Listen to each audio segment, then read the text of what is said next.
given this wave function here, it's just this exponential, what's the eigenfunction in terms of x?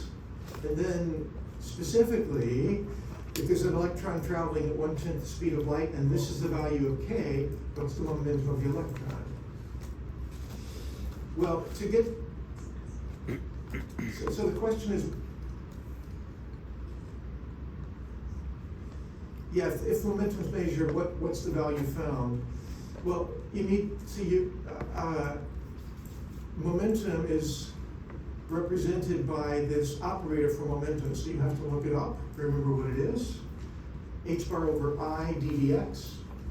Remember, minus I H bar is the same thing as H bar over I. So algebraically, this is what you get.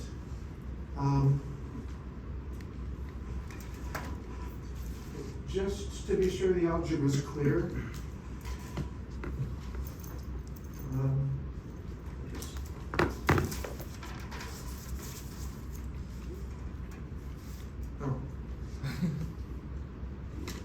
There we go. We don't need it that way. Just to be sure the algebra is clear, so we're evaluating this.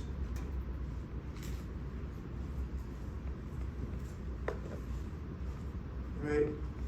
This by itself is ik e to the ikx. So when you multiply this by h bar over I, you're going to get h bar k because the i's cancel out. And then you still have the e to the ikx. This is the original function, the eigenfunction, that is the eigenvalue.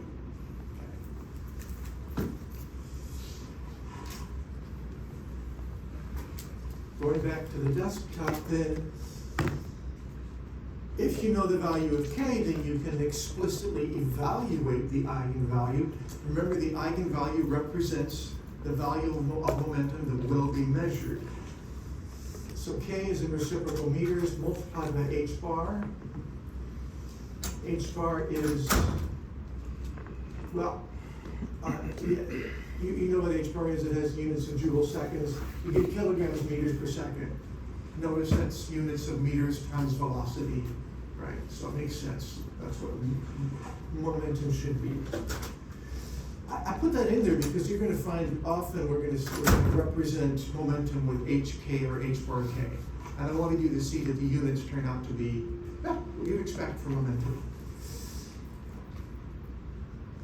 Oops.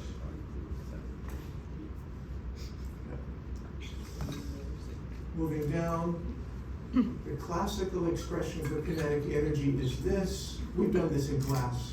Determine the expression for the operator for kinetic energy. And you simply substitute, you first have to turn the classical expression into an expression in terms of P and X.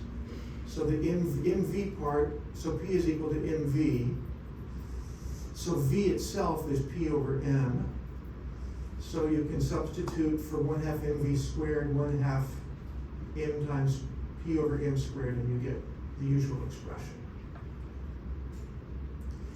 So that's what you get at a substitute. Bottom line, start with classical expression, turn it into something in terms of P and X, and then substitute for P the operator B h bar over I ddx, and for X, X times. That's the recipe. 4, suppose the system's in the same state as in CTQ2.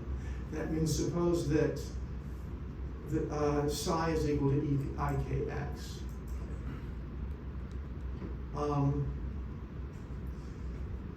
What do we get? So we simply take our operator for kinetic energy and operate on psi, which is e to the ikx. I'm not going to do the algebra. I'll just say you get k squared h bar squared over 2m. And if you do a unit check, you'll get joules out of it. Okay. That's the important thing. Remember, a joule is a kilogram meter squared per second squared. Any questions so far? It's all important stuff, so if it's confusing, you've got to speak up.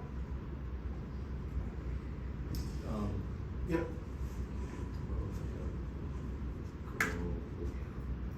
So like, I know I had like a little bit of an issue here, but that's just mainly with like the units and how they kind of like mess with one another. Like, so for example, like the 2M, I didn't pick up that was like mass at the beginning. I thought like it was just 2 with the units and like the meters. So I was like, Oh, I see. 2 responses. M is generally used for mass in this course. I could add it to definitions up here. I'll make a note to self.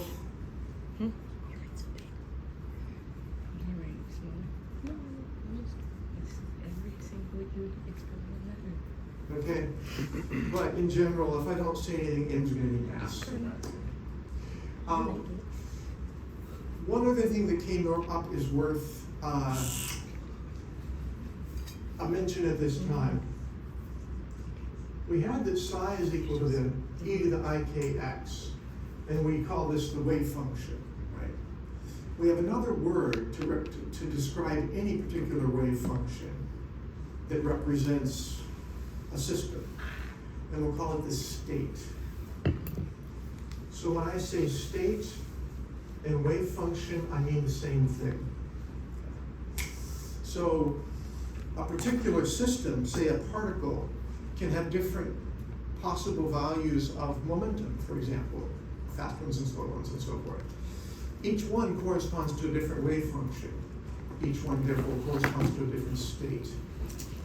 It's kind of like state of matter, liquid, solid, gas. But yeah, the matter can be in different states. Wave functions represent different states, possible states of the system. So get used to this word state representing a particular wave function.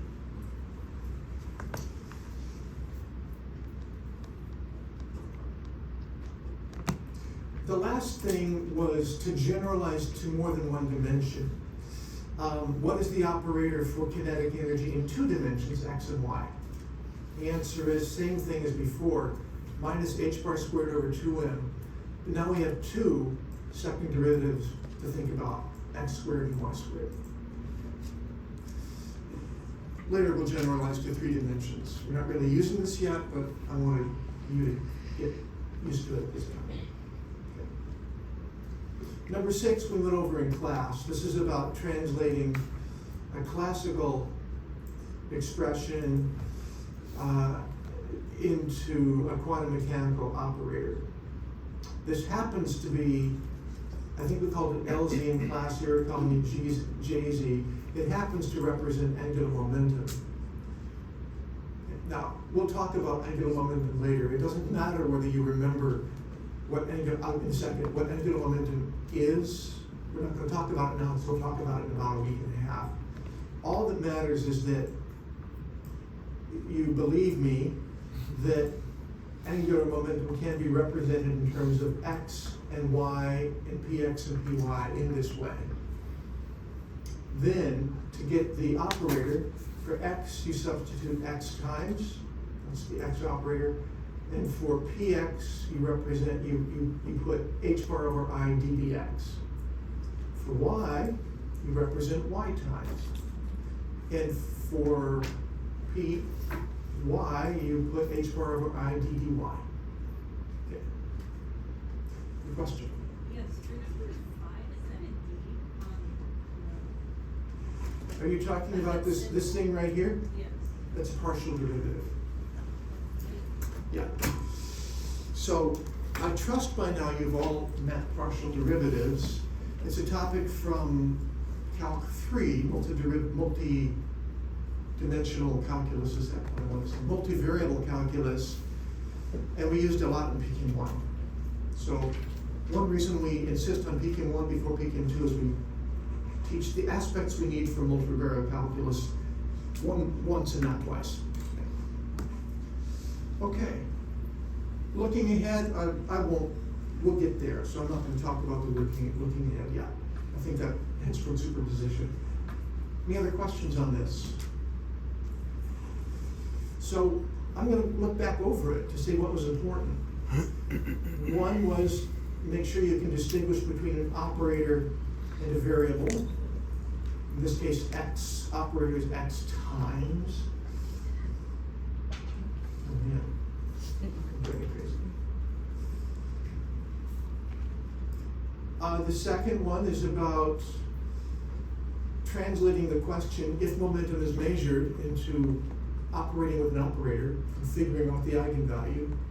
So translating words into operations, what you have to do, that's what that was about.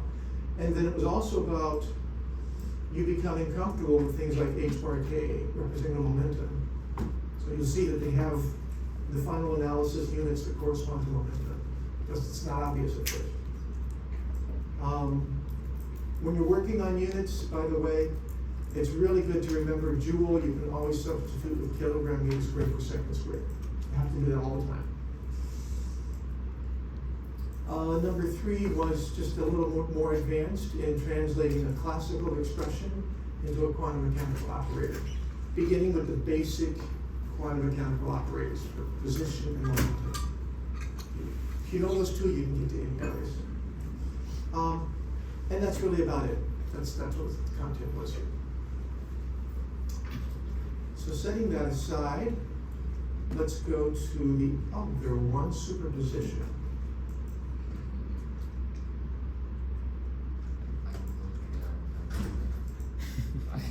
Okay.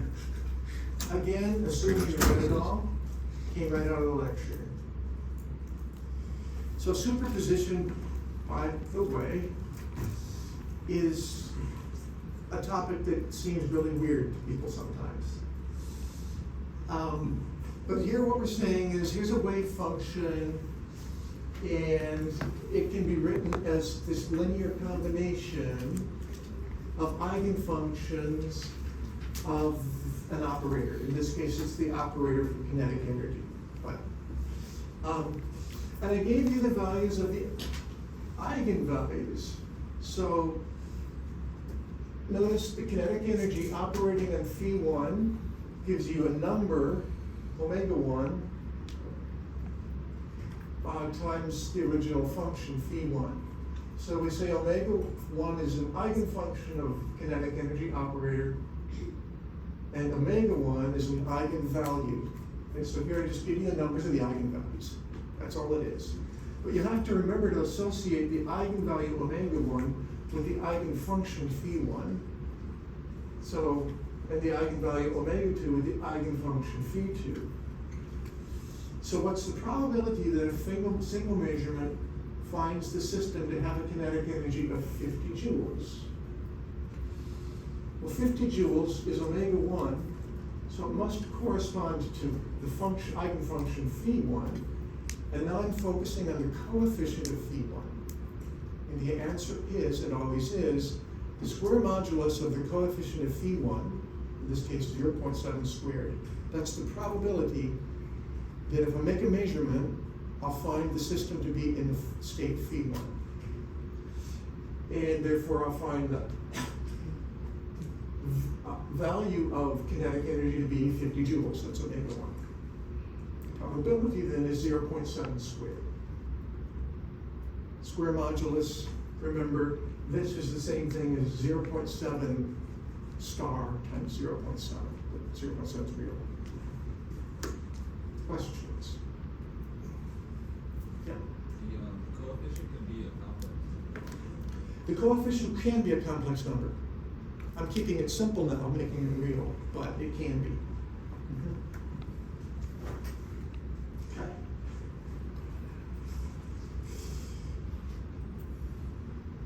And there's more explanation here. You can read it, in your own time. What's the probability the measurement will find the kinetic energy to be 60 joules?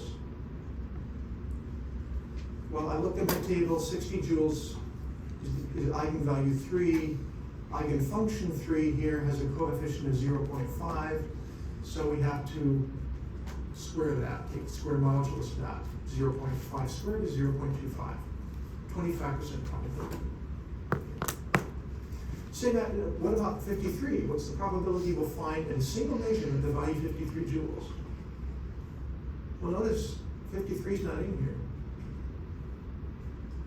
here. And psi, when you expand it in a linear combination, there's no eigenfunction with eigenvalue 53 joules. So the probability is 0. You'll never measure that value. Now, what's the total probability that a single measure will find one of the 4 values 50, 55, 60, or 65? Well, you simply sum up all the probabilities, squares of all those coefficients, lo and behold, I get 1. In other words, I have 100% probability I'll be in one of these states, phi1 through phi4. That's what that says. And I knew that, because that's what psi is equal to. Questions?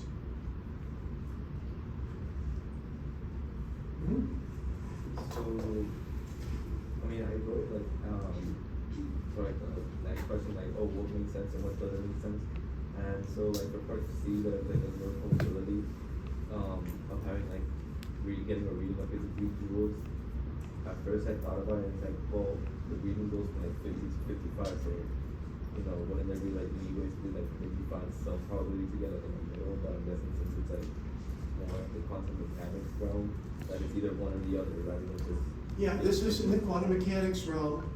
We'll see that atoms have discrete, just to make an analogy, atoms have discrete energy levels, we will find. They can have energy 2 joules or 4, well, whatever, 2 picajoules, whatever, some value, or another one, and yet nothing in between. Energy is discrete in many cases, not all. In this case, from the form of the wave function there, apparently momentum is discrete in this case. Yeah.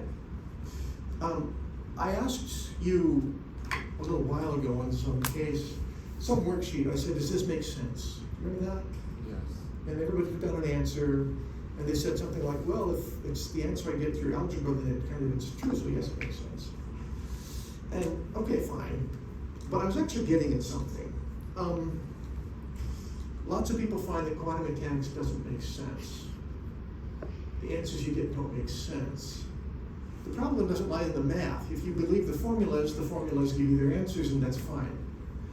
So sense means, making sense then means a little something else. And I guess this is what I was getting at.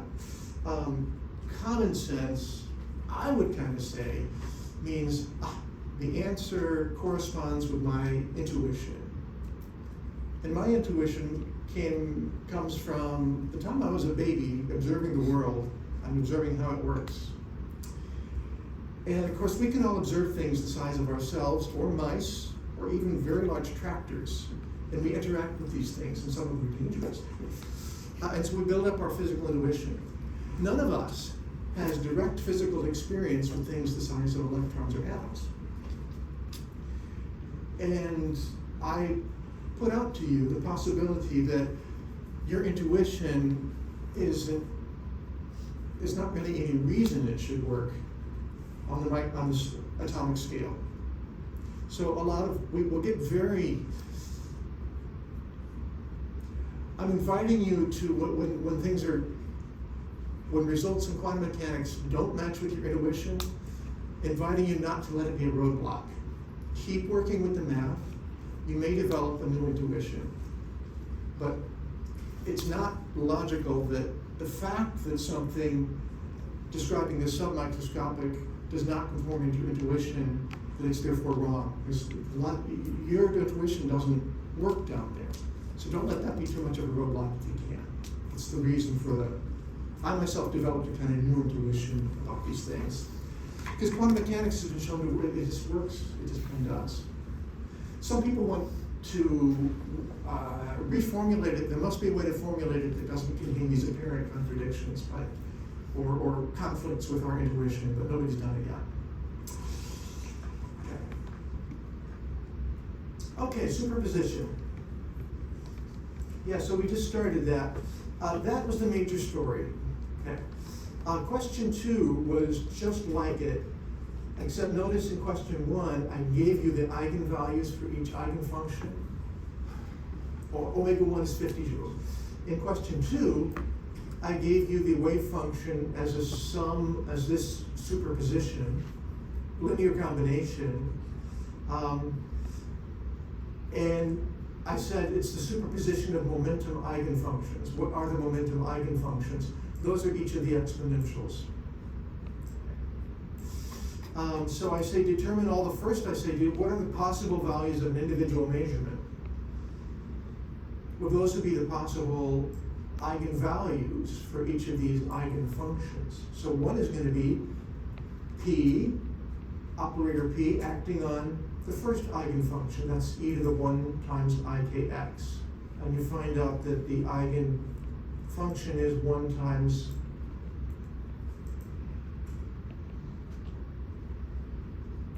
you know what? I see I didn't write this quite right. Because this equal sign, obviously there's going to be an e to the 1 ikx here, but the 10kh bar is the eigenvalue part, and then I need to multiply by the eigenfunction. So I need to rewrite that. I meant to be listing the eigenvalues. So I'll have to okay.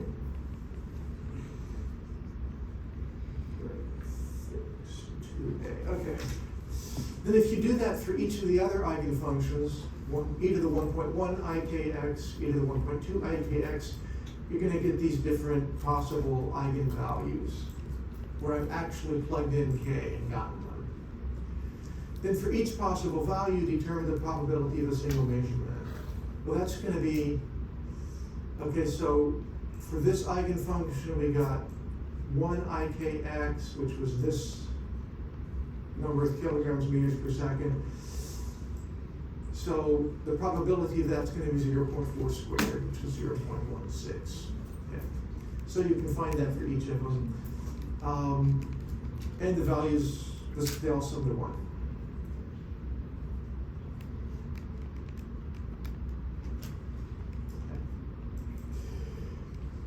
The last part, if you made a large number of major measurements, what would you expect the average value of the momentum to be?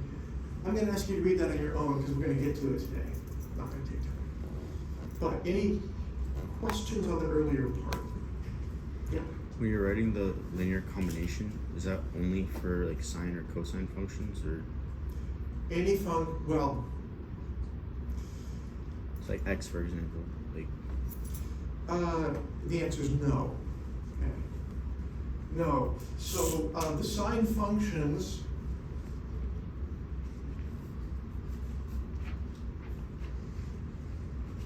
will form a complete set for the different values of a, so will the cosines. There are lots of different complete sets. This just generalizes beyond sines and cosines and exponentials, as you'll see. Okay. Other questions? So this was about getting comfortable with the question, what can you get if you make an individual measurement? And what's the probability for that particular individual measurement? That's as far as you can go with quantum mechanics. You can't say, what am I going to get? You only say, what are the possible values and what's the probability of each? So with that, I want to go on today, and I didn't get to expectation values last time. That's the next topic. We're addressing the question now, if you make a whole bunch of measurements, what's the average going to be? And I'll have a recipe. I'm going to give you the recipe. We'll talk about we're going to work with the recipe, and then I'll explain why the recipe works. But first I want to show you how to manipulate the recipe. Okay. And that'll be the last. That and the Heisenberg uncertainty principle are the last major topics from this from the chapter. Not from the whole chapter, but from this module, from the basic principles, getting the principles under our belt.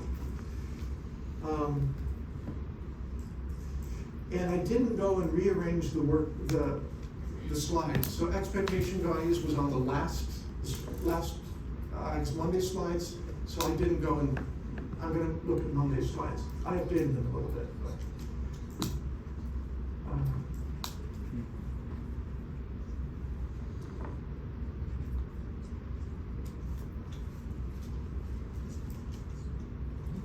Okay. So last time we talked about orthogonality and superposition. Let me remind you of orthogonality. Remember, orthogonality is that formula up here. Two functions, phi1 and phi are orthogonal if the integral over all space of their product, or really one of them complex conjugate times the other, is 0. They're orthogonal. So we're going to use that property later.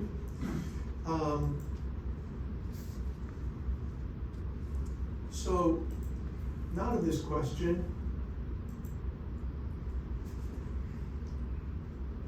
What's the average of an observable if you make many measurements?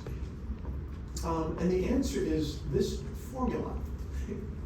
So let me deconstruct it. Remember that any observable corresponds to some quantum mechanical operator. In this case, we're calling that phi, omega, capital omega. So that's the operator. So the recipe is, if you want to know the average or expectation value, you form this integral. So psi is the state of your system. That's the wave function. That's the function that solves Schrödinger's equation. Omega is the quantum mechanical operator for whatever it is you're trying to observe, momentum, position, kinetic energy. So you form this, and I didn't put limits here, but the limits are all space. So if that's dx, the limits might be minus infinity to infinity. Now we have a symbol for expectation value.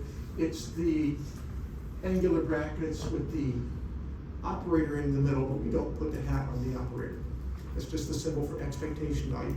And it just means the average value. So first I'm going to do an example, and then I'll show you where this recipe came from. So the example is going to be this. Suppose we got a wave function, that's the state of our system, that solves Schrödinger's equation for whatever the system is. It turns out, by the way, this system, this wave function, is for a particle trapped in a box.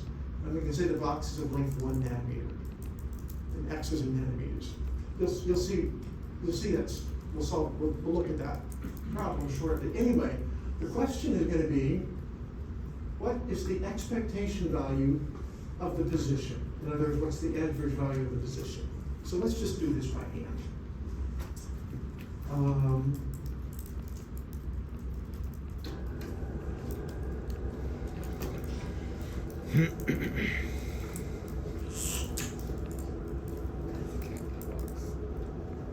That's right.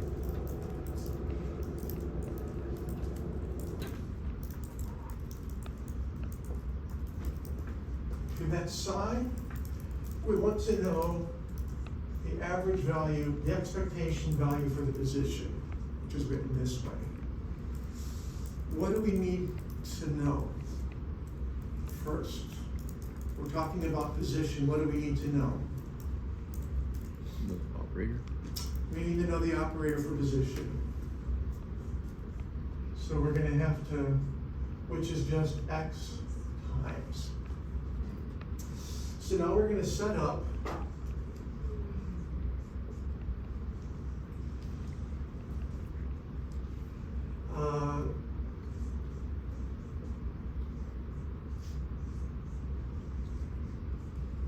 and we were told in range 0 to 1. So we'll put the limits 0 to 1 here. That's our particle's path between those values. So substitute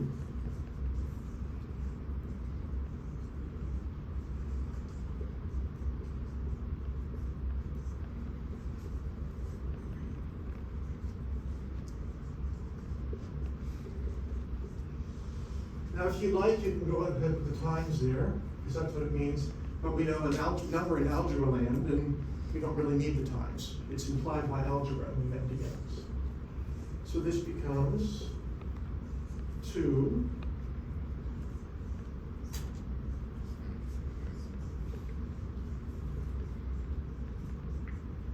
so we simply need to solve this equation. Because this is just algebra, I can move the x around anywhere within the within the integral. So in order to do this, we're gonna need to look up an integral in a table of integrals. We're gonna need, so I'll put that integral up here. At least I don't have that memorized, but you will see in the back of your text this integral, and it will be in the table there. And so you'll see that. So this is from a table.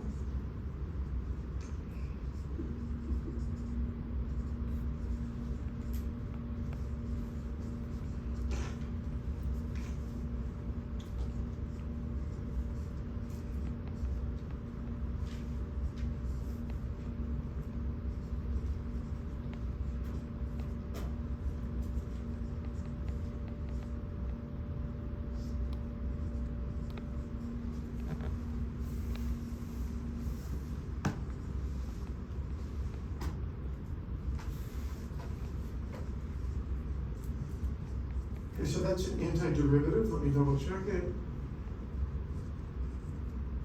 Yeah.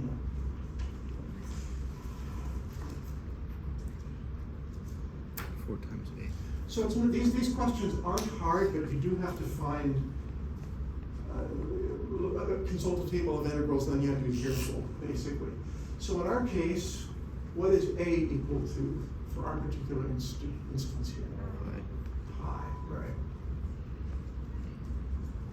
So this is going to be equal to x squared over 4 minus 1 over 4a is 4 pi sine 2 pi x is pi again minus 1 over 8 pi squared cos 2 pi x for x between 0 and 1. So what's that? First, I'll substitute in parentheses here 1. So x squared over 4, 1 squared over 4 is 1/4 minus, let's not waste time. If I substitute 1 in, did I miss something? Is there an X? The x part, yeah. That x goes there, okay. If I substitute 1 in for x, I get the sine of 2 pi, right? What's the sine of 2 pi? 0. 0. No work done there. If I substitute 1 in here, I get cos of 2 pi. What's that? 1. 1, right. So this becomes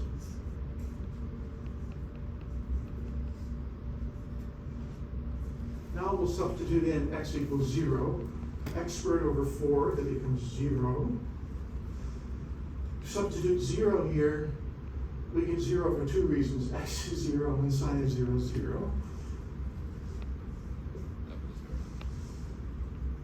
And then again, cos of 0 is 1, so this is just 1 over squared, right? So this is minus 8 pi squared, but we have minus 8 pi squared, so those parts cancel out. And all we get is 2 times 1/4, which is 1/2. So 1/2 is the average position, the average value of x. Half a nanometer in this case.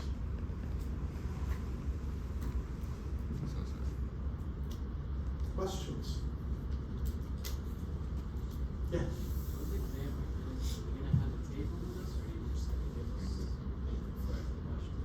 In each question, I'll either embed the integral in the question or I'll give you a table. I'll probably give you a table because otherwise it's just a little too obvious. If I don't provide the table, I don't expect you to memorize that. That's the point. Now, it's always good, in my opinion, to check an answer against your intuition as best you can. And one way to check this against intuition is to plot the probability density is a function of x. So let's plot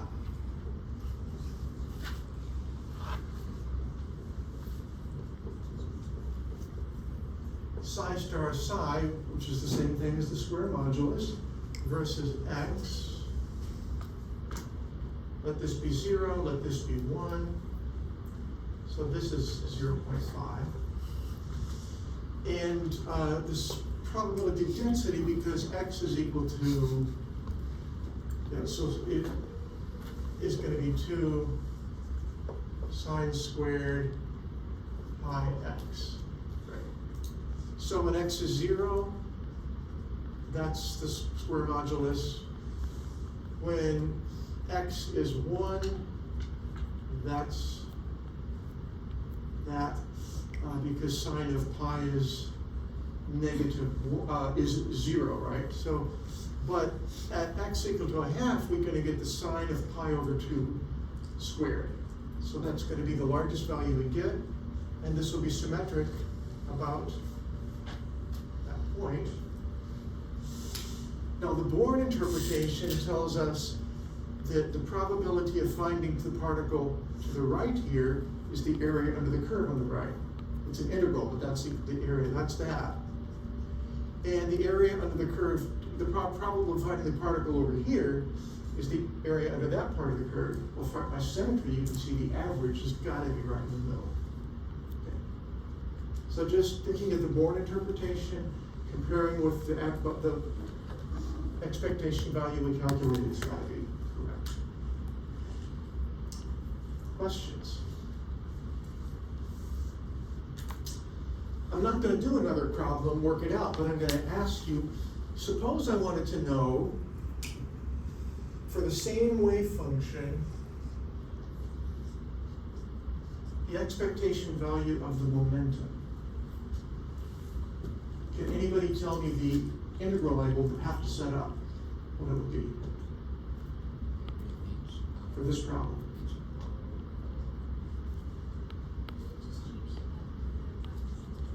Yeah, change the operator to the momentum operator, which of course is, so apparently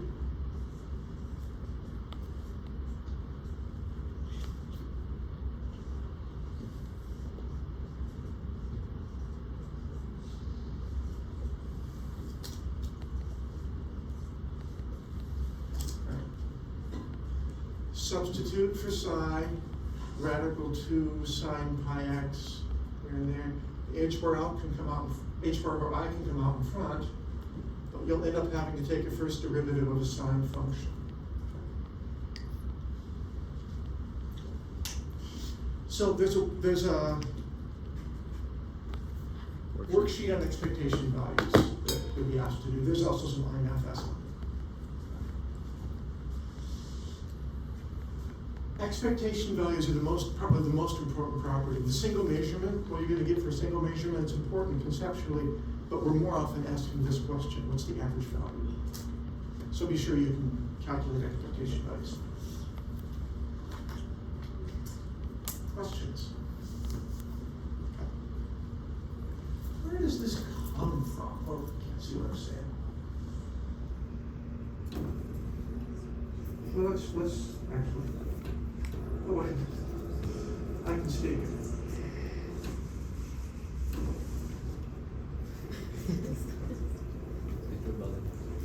I better just let it do its thing.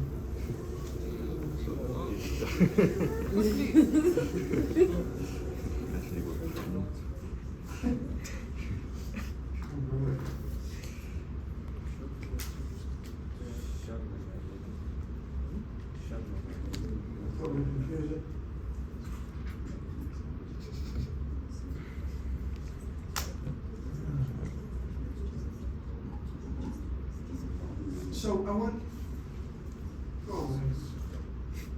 to show you where this came from. So I'm going to raise this again, but this is the problem I want to address. Suppose that psi is this linear combination, It's the simplest linear combination you can imagine. Phi 1 and phi 2 are eigenfunctions of some operator, right? And the eigenvalues are omega 1 and omega 2, little omega, right? Those are little omegas. The operator is the capital omega, the eigenvalue is the little omega. Anyway, the answer, of course, is this, and I want to show you why that works now. So now we really will put it away. Sorry.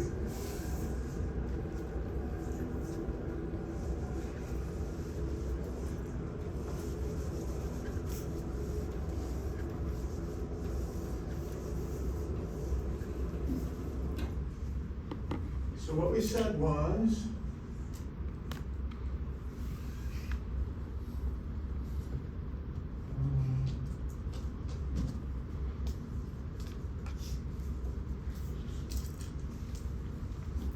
where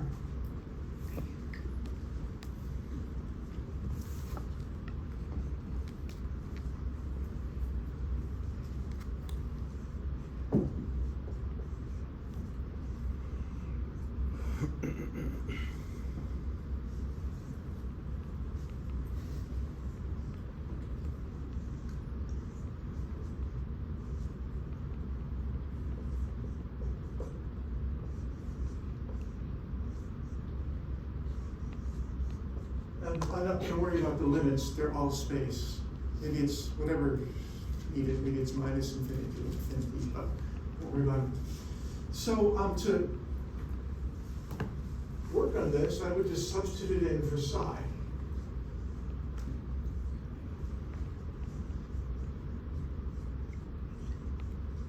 That psi has to be complex conjugated.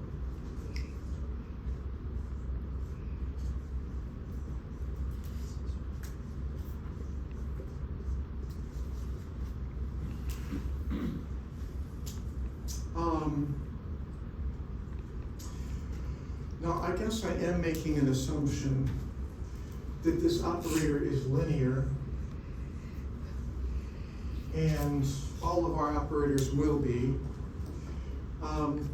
What this will mean is that, I'll go ahead and red.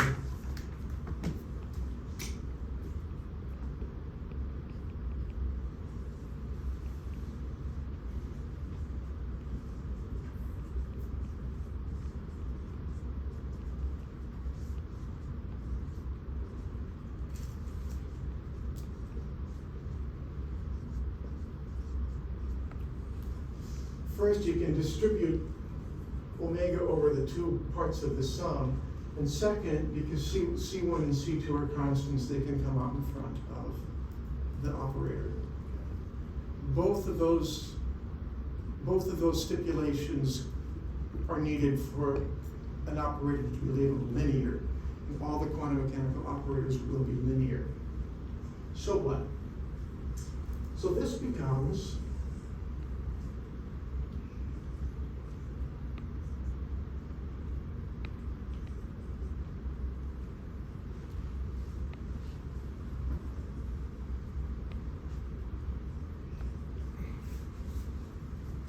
but this itself right here is just omega 1 phi 1 because of this. Right? So this is now just no longer an operator, it's just a number it's got. And likewise, this is omega 2 phi 2. So let's go over here then. I'm going to erase this part right here because I want to use my space.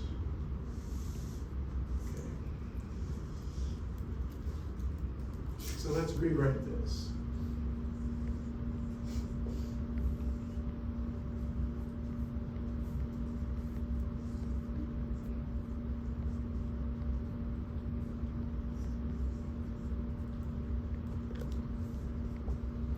So when I take the complex conjugate here, I get C star, phi star, plus C star, phi 2 star. Okay, comes to the side. So that's fine.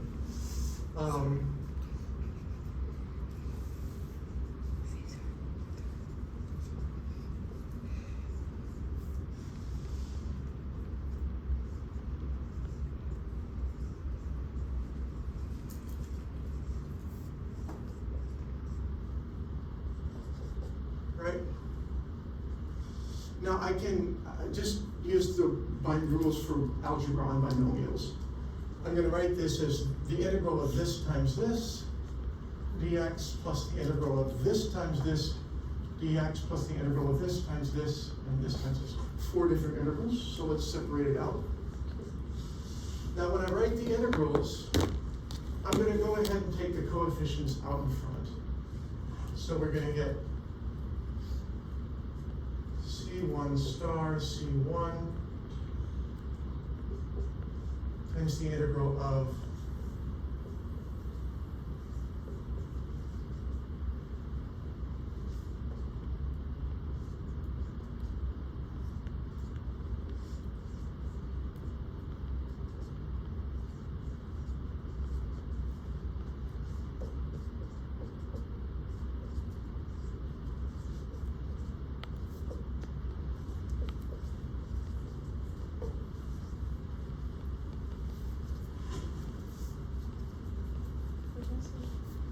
just give me a second here.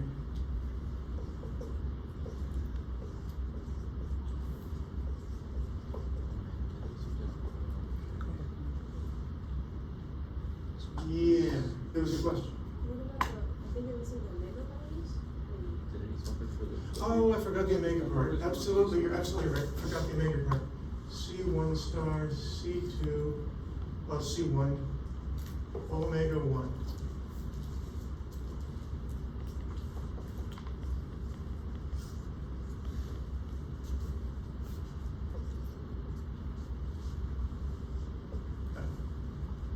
Now, one thing I didn't specify up here is that this is an orthonormal set.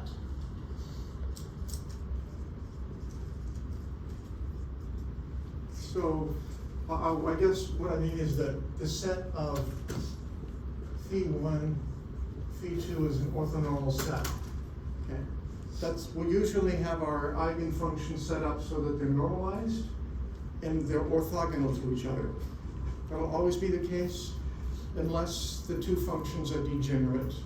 But we'll leave degeneracy for another day and assume they're non-degenerate now. If they're degenerate, they're orthogonal. So,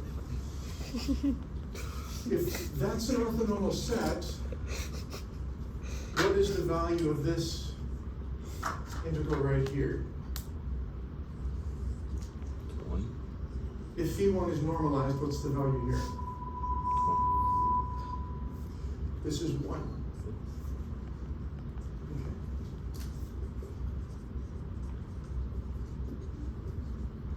What's the value of this integral? 0. 0, because phi1 and phi2 are orthogonal to each other.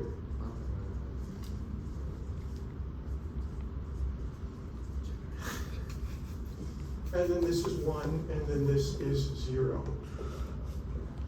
So let's write this out. I'm going to write this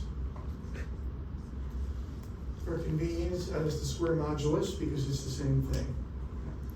So what we get is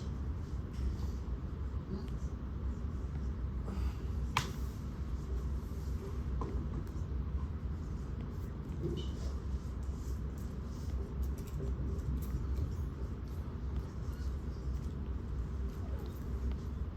And remember, the square modulus itself, should be squared, is the probability. So this right here is the probability that if we make a measurement, we get the value omega 1. This is the probability that if we make a measurement, we make it omega 1. So we have the probability times the value, and this is the probability that we're going to get omega 2. So we get the unsurprising result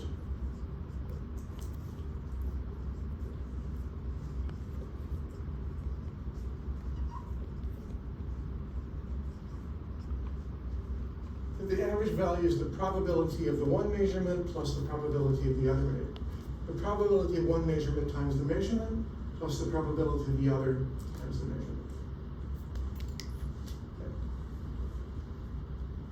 Okay. That should intuitively give you the average value.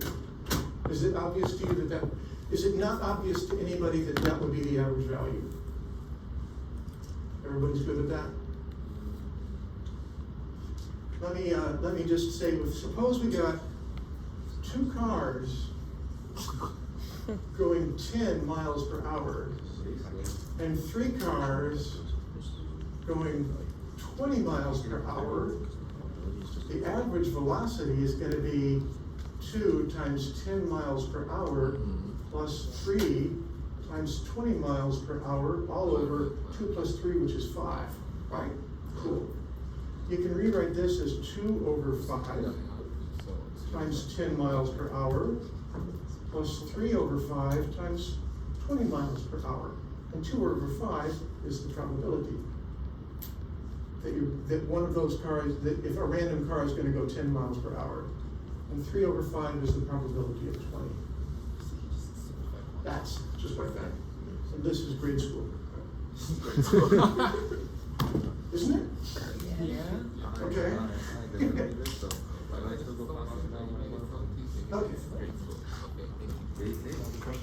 So you've met expectation values, you've seen the definition of an expectation value, and you've seen why it works out. Once, if you believe that the eigenfunctions of the operator form an orthonormal set. Okay, that's the stipulation.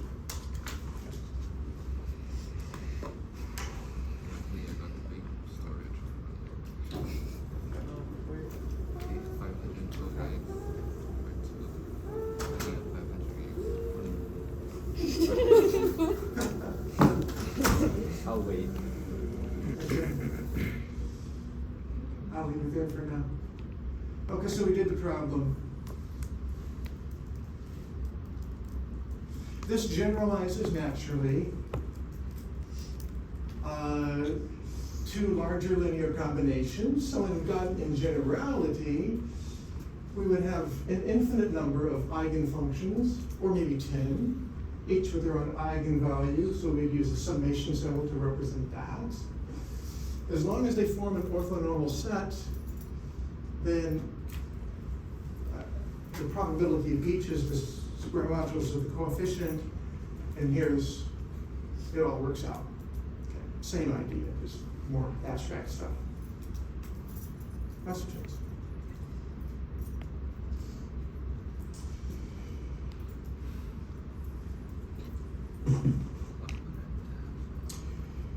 There's one other topic. I'm going to just take a couple deep breaths so that I can refresh myself and you can stop listening to me for a second. And we're going to go to basically the last topic.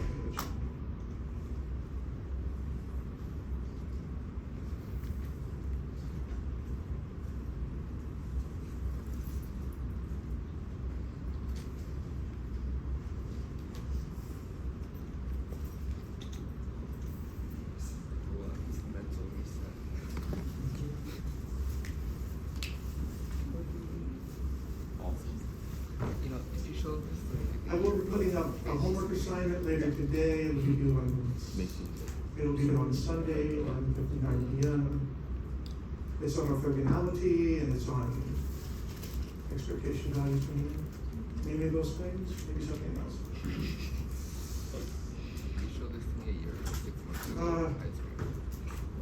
So it looks like we're done, but that's because this was from the slides from the last day.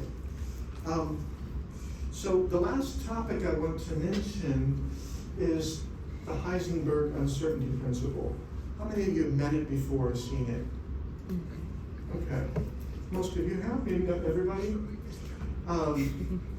This thing of commutators is a mathematical, a commutator is a mathematical, it's kind of operator really, that we use when we talk about Heisenberg. So these really are tied together. Then we can look back at what we've done so far. So Werner Heisenberg proposed a mind-bending principle about uncertainty, and the most common formulation is this: delta x delta p is greater than or equal to h bar over 2.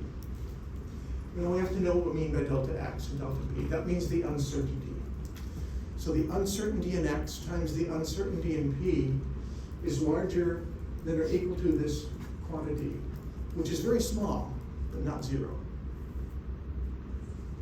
Now what this says in sort of words is that, what it says is that you cannot ever know at the very same time the exact position and the exact momentum of something. If you know exactly where it is, you have no idea what its momentum is, which means you have no idea how fast it's going. And if you know exactly what its momentum is, you have no idea what its position is.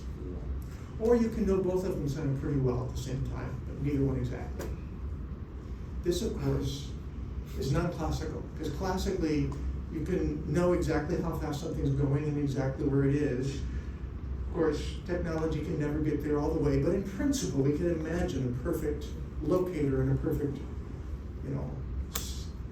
measurer of momentum, velocity. Now, there we go. Yeah, that's what it means. This is not the only mathematical expression of the uncertainty principle. There are others. There are other uncertainty relations. Here's another. Delta T is the uncertainty of the lifetime of a state, and delta E is the uncertainty in the energy of the state.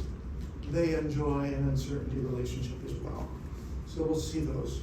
But the most common one is this one, which is in one dimension, of course.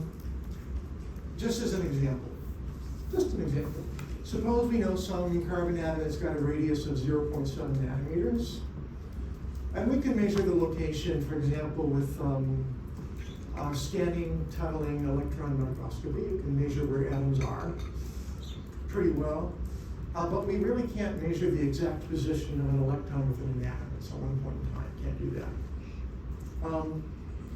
Therefore, usually what we can say is that the electron is somewhere within the atom. So if the radius is 0.7 nanometers, let's just think in one dimension and I'll pretend the atom is one-dimensional circle, a length. So then, if that's the radius, the diameter is twice it. So we're letting delta x be that region, because we know the electron is going to be within that region. So now we can calculate an uncertainty in the momentum of the electron, according to Heisenberg. Since that's true, this is true. So we take h bar, which is this number, that's h over 2 pi, and divide it by twice delta x, which is this in meters. 14 squared, double is 28, and we get that small number. That's it. Implying the uncertainty principle is pretty easy, right? But what does this tell us? Well, it's interesting to compare the uncertainty in the momentum, I think, with the momentum of an average electron. So the momentum classically is mv, and we know the mass of an electron, and a typical speed of an electron is this. A momentum is what I meant to say. It's a typical momentum, if you'll just believe me. And so this, no, I'm saying something around.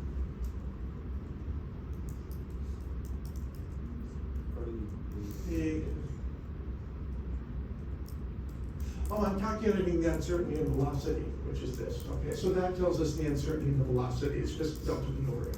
That's all that is. So for comparison, the average speed of an electron in an atom is this. Just typical. So you'll notice the uncertainty is about 19% of the speed. What I'm getting at is it's a significantly large thing, right? We really cannot specify the velocity very well, within about 20%. But because the electron is confined to an atom, we can't say exactly where it is, we can't say exactly what the velocity is. Questions? Where does this, yep. So basically, this is saying that there's a 20% chance of uncertainty that is at a speed of 4.2 times 10 to the power 5. Is that basically what that's saying? That it's 20% chance that's wrong, that the speed is? Not that it's right or wrong, it's just that this is the average speed, but there's a 20% probability that it's, or at least 10% probability it's But yeah, the speed must be this plus or minus 10%, that's all we can say.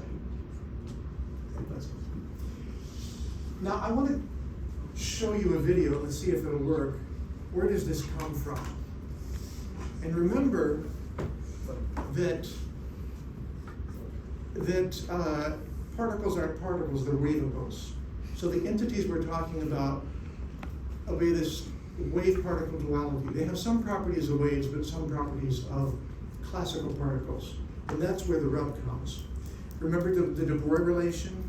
How are we on time? I've got time for this and then we'll stop. Remember the de Broglie relation, which was that suppose you know the momentum of something, P, you think of this electron as got a mass and a velocity, it's got a momentum also. The electron has a corresponding de Broglie wavelength as well. So now let's look at this. Yes, it is.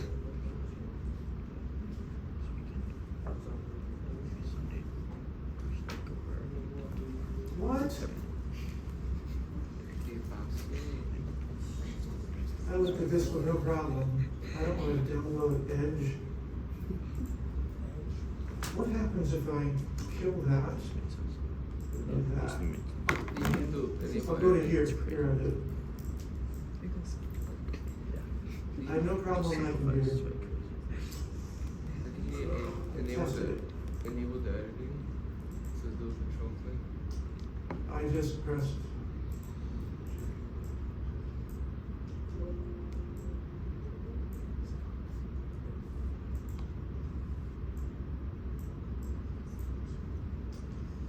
You have to enable editing to copy. Press it. Oh, what do I have to do? Enable editing on the Go PowerPoint. to your project. Enable editing. All right, thank you. I think you should be able to click the hybrid.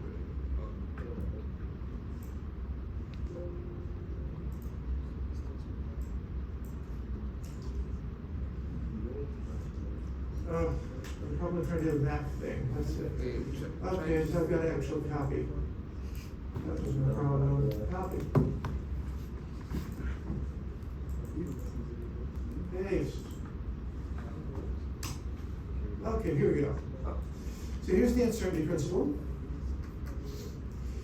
Now, let's suppose for a moment that we know the,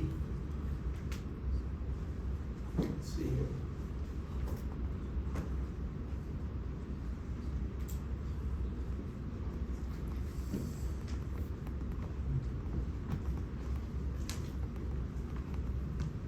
Yeah, let's assume for a moment that we know the momentum exactly, P. Then we know lambda exactly, that's the wavelength. And so this thing here represents our particle. Now remember, a wave is not just the peak, it's not just the trough, it's not one peak, it's the whole thing, right? Where is the particle? It's everywhere. That's the best answer I can give, right? It isn't really, because it turns out Schrödinger's equation really describes probability of where the particle is, and it's not, the particle's not a wave, it's also not a particle. It's a waveable. So if we know the wavelength exactly, we know the momentum exactly, but we can't say where the particle is. Now, suppose that suppose that our waveable really corresponds to a sum of these waves, a superposition of those particular waves. Okay. I'll have to ask you to believe me that when you sum up these, you get a little packet like this with a large peak here and a smaller peak and it's very small. Notice a couple things. First of all, we no longer have an exact wavelength. We've got a range of wavelengths. So P is not known exactly. It's a wavelength. It corresponds to a wavelength between that one and that one. So P has got an uncertainty. And you can see from this, because of interference, you get something somewhat localized for the question, where is the thing, but not exactly localized. So you have a non-zero delta P and a non-zero delta X. So the uncertainty principle, this is classical stuff. This is just summations of waves, you know. So the uncertainty principle really comes down to the fact that particles are really waveables. They enjoy some properties of waves and some of classical particles. It's really an interference effect you're looking at. If you have an infinite number of waves in your sum, then you can make this infinitely narrow and know exactly where the particle is, but then you have no idea what the momentum is. So that's really where this is perfectly well known. This is just interference effects that waves have. So Heisenberg's uncertainty principle comes down to the fact that a wave equals neither one or the other. So we have kind of one more thing I want to talk, not today, we'll talk about commutators, which is the mathematical thing that underlies, we'll see how it corresponds to Heisenberg's uncertainty principle. On Friday, we'll look at them, and then we're going to take a step back and talk about what it all means philosophically, okay? Because it's been kind of weird. I've taken you very quickly through the principles of quantum mechanics. I know I have. And if we were in physics, in the physics department, we would have gone much more slowly. Also more deeply, you need more mathematical background, but we would have spent more time with these principles. But we really have to for this course, get to the applications. That's what's important to you. It is enough to do that, but there are some things you'll have to accept for now. And then if you find this very interesting, you can take another course later. Okay? So that's it. So there is a worksheet and an iMath app. Please look at that for Friday so things don't get. Take care.